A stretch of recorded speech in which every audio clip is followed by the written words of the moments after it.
In this video, we're going to be telling you all the things we wish someone was telling us when we decided to quit our full-time jobs to travel the world. We had so many naysayers, people who didn't believe in what we wanted to do, people not understanding, and going against the grain isn't so easy. We have all of these societal pressures and norms that when you decide to go outside of that, people are going to question it, and that's okay. It's better to follow your dreams than to let the naysayers who are too afraid to follow theirs deter you from following yours.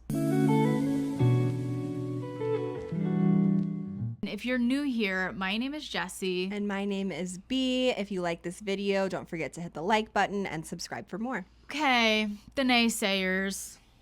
The naysayers, the people, There's going to be people who don't understand you, who are going to be like, who maybe worked their whole lives away and have regrets, and maybe they're just like envious of you. That's what I find. People love to project their own stuff onto you, and it's so important that you go within and follow what feels good for you, even if it's not what a traditional like lifestyle looks like, because at the end of the day, when you look back at your life, it's all going to be about what you chose to do, and like not having those regrets. Like you don't want to be laying there and be like, wow, I wish I would have done that, but Barbara from accounting really like didn't believe in me, so I just didn't do it. Why would you allow someone to have that sort of power over your life and like how you decide to live it? Like, this is your life, you get to live it the way that you want to, and you're always going to have haters. You're always going to have the people that don't believe in you. But on the other side of that, you have so many people that do believe in you, do see your vision, and know that you can do whatever it is you want to do with your life. So if that's like leaving your 9-to-5 job and traveling the world, you can do it. This is your permission slip.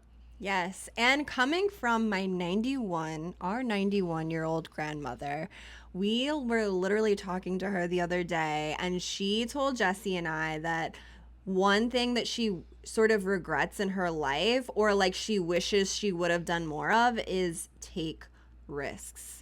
And that really stuck with me, because obviously she's lived a really long life. She's seen a lot, experienced a lot, and her wishing that she would have taken more risks, and just kind of looking at my life and seeing that I'm 33 right now and I actually have taken a lot of big risks.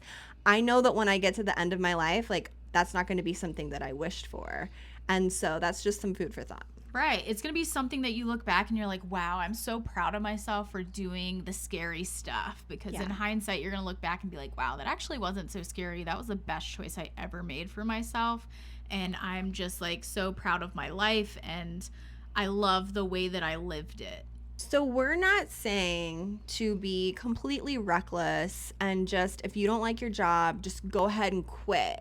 You know, like, we're not saying like to just go do something just because like you're having like a really big emotion in the moment, you know, like that could be sort of dangerous. That could be reckless. If you do it, it's fine. That's your journey. But like, we're not necessarily recommending that. What we are saying is that if you're feeling like this deep inner soul call, this intuitive call to not live a conventional life and to stop spending your days endlessly working, tirelessly working, and it's not fulfilling you, then that's something that you must look at. And if leaving that and changing your life path is what's right, then of course following that. With that said, I had like a sort of different journey. Like, I wasn't working like the typical corporate America job. I got my graduate degree as a marriage and family therapist. I was working for different private practices at the time. So to some degree, I did have like a say-so in my schedule. However, I still had to answer to my supervisors. I wasn't making 100% of what we were charging clients. You know, I had to give over half of that money for overhead and stuff like that.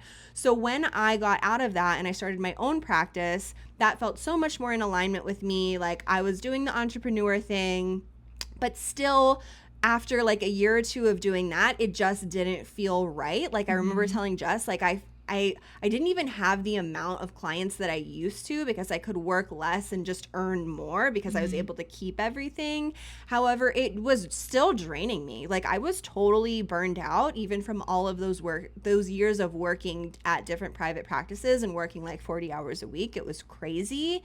So I remember talking to Jess and just being like, I just have this feeling like I have to let these people go. Like I know that I'm not like working as much as I used to. And maybe like there was a part of my mind that was like, B, you could be working more. Like, why are you Mm-hmm. so tired right now? Like totally judging me.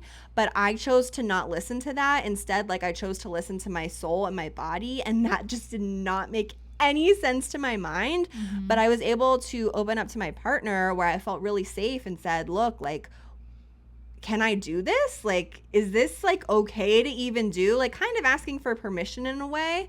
But I just really needed that validation. And she was Mm-hmm. like, I got you. Like, go for it. So, in that, I felt very supported both like financially but also emotionally, and I had someone on my side because she knew that if I like freed up my time and my schedule and didn't feel so burned out that like I was going to call in my true purpose, and that's exactly what happened. So like I didn't have another job lined up. I didn't know exactly what was going to happen, but Mm-hmm. like the situation was like so perfect and right for me that like I just did it. I had a different experience than B. I spent like a little under a decade in the military, and then, which that's like a total stable situation. And then I quickly went into corporate America, and I remember being at this anniversary, this work anniversary for someone who had worked there for like 30 years. And it was like a visceral moment for me. And I was just looking around at all the cubicles and all the people. And I was just like, I had this urge. I was like, oh my God, I need to get out of here. Like, this can't be my life. I don't want to sit here in an office space with these people day in and day out, commuting here under the fluorescent lights and just like getting my soul sucked out of me, doing something that brings me no joy, no fulfillment, no happiness, nothing but a paycheck. Like, I can work for myself. I can do something else. I know I'm supposed to be doing something else for myself in my life.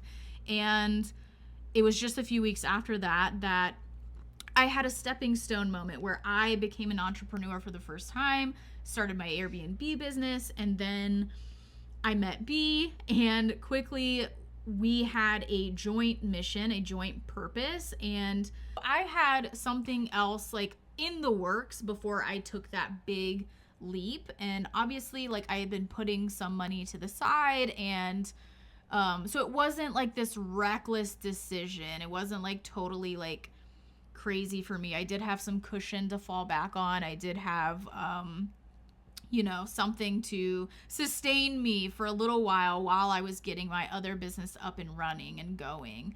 But I know that's not going to be everybody's situation, and like maybe it is your situation to just be like a little reckless and like, jump. Either way, it's perfect. Like, I am a firm believer in like whatever your soul is calling you to do, that's what we follow. And so, if it looks reckless in the 3D world and to like people around you, then so be it. If you know in your heart and your soul that that's what the next right step is, then that's what it is. Or if you know the next right step is to like have cushion, have another sort of gig lined up, like then you do that. Like, obviously, too, like what is doing what's helpful for your nervous system too. So I think that there are a Mm-hmm. lot of like videos and like there's a lot of information out there saying like just take this big risk, just do it, and then you do it and you're like, holy crap, like what did I Mm-hmm. just do?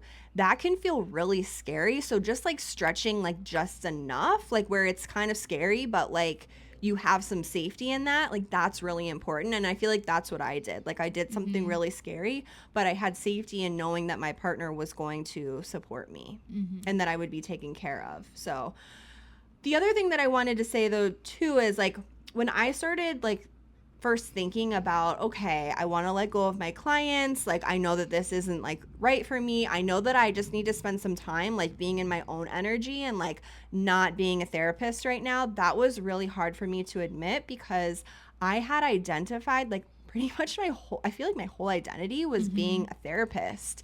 And I think that that's what a lot of us do in the professional world. Like, we are adults and now Mm-hmm. we like have this professional job. And, you know, like, think about it. How do we introduce ourselves? Like, hi, my name is V and I'm a therapist and I'm a coach Mm-hmm. and I'm you know, like, that's like our whole thing. Mm-hmm. And so it's really interesting to kind of take a step back from that and be like, oh no, like, maybe that's not how I want to identify anymore. And so when I started talking to people about ideas that I was having, I remember talking to my therapist at the time. Mm-hmm. And, you know, I think that she's a great therapist. She's a great lady, but she's actually very much like rooted in this 3D world. And I confided in her and she kind of told me like, oh, like, that's not, you know, the smartest thing. Like, you need to make sure that, like, basically you have like your finances in order, and you need to make sure that you're seeing enough clients to support you, like, all of these like fears that I had. Yeah. She was like reflecting them right back to me, and like Mm-hmm. that was just not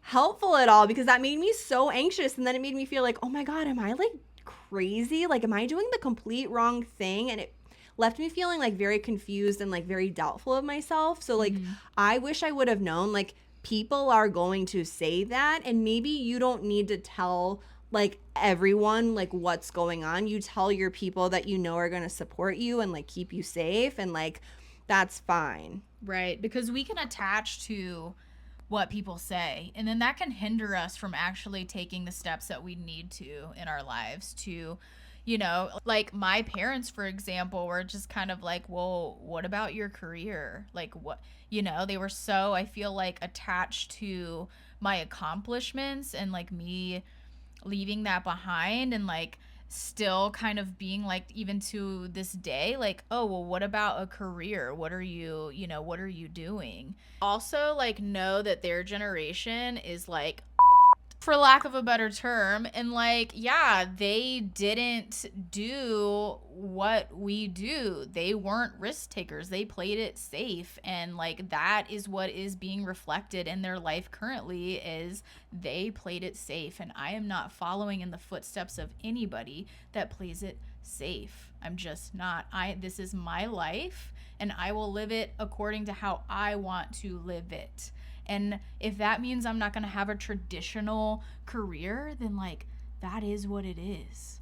I think it's really different for our generation because we also have like the lovely interwebs and the Mm-hmm. internet, and like, you can make a killing online, and like, we know that that's what our souls are like calling us to do at this time, not just for the money obviously, but to like make a huge impact, and like, you can make an even bigger impact online. And I think for some older people, not all, because my mom totally understands it and like Mm-hmm. supports it and sees it even sometimes more than we do, it's like they have a really hard time wrapping their minds around like, you can actually like make a living and Mm-hmm. like be very abundant and successful doing something that's like not a traditional professional career. I feel like, you know, so many times in my life when I was in these careers, right?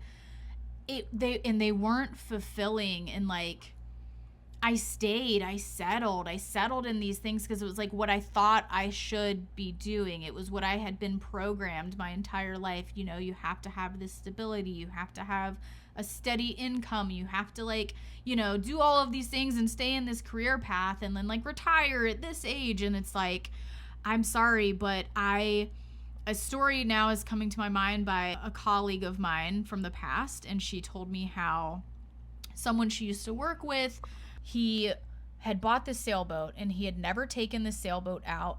And the day, I think it was maybe like a couple days after this guy retired, he had a heart attack and died, and he never got to take his sailboat out. And I remember that sat with me to this day. I remember her saying that to me, and I feel like that was like the first kind of catalyst to me being like, oh, wait a minute, I'm in this like corporate setting. Like, I don't want that to happen to me. Like, I don't want to spend decades of my life in an office space and like get out and then die, you know, within 5 years, and like not have lived any of my life. Like, my life was commuting and working for 8 to 10 hours a day and then like living for the weekends. Like, no, that's not going to be the way that I live. I don't think that we as human beings are meant to live in that way. Think about it. To work literally your whole day. Like my schedule was a little different. I worked like 12 to 8 every day, but that's literally like the whole day. And then like Jess said, like working for the weekends. Think about it. They like program us and condition us as early as, preschool and 5 years old to like, okay, this is what you're supposed to do all day. You're supposed to work, you're supposed to go to school, you have the evening or whatever traditionally, and then you have the weekend for yourself. Like that is so backwards. And then you get to retire when you're older. What is the number? Like 65. And these days people can't even retire because they don't have the money or whatever it is. And it's just like that was terrifying to me, honestly, because number one, I don't think that I'm ever going to retire. Like I'm always going to be living out my purpose in some sort of way, but I'm certainly not going to be like working and like in this hustle culture of like, okay, I need to like make ends meet and I need to like be working at this job in order to have some false sense of security and stability. So that being said, if you find yourself surrounded by naysayers, people who are bringing you down, people who don't see the vision that you have for yourself, we're here and we see you and we believe in you and we're proud of you, no matter how long it takes for you to take that first step. Like, we're here for you. And if you like this video, make sure that you like it, hit the subscribe button, and stay tuned for more. As always, take what you need, leave the rest, and go love yourself.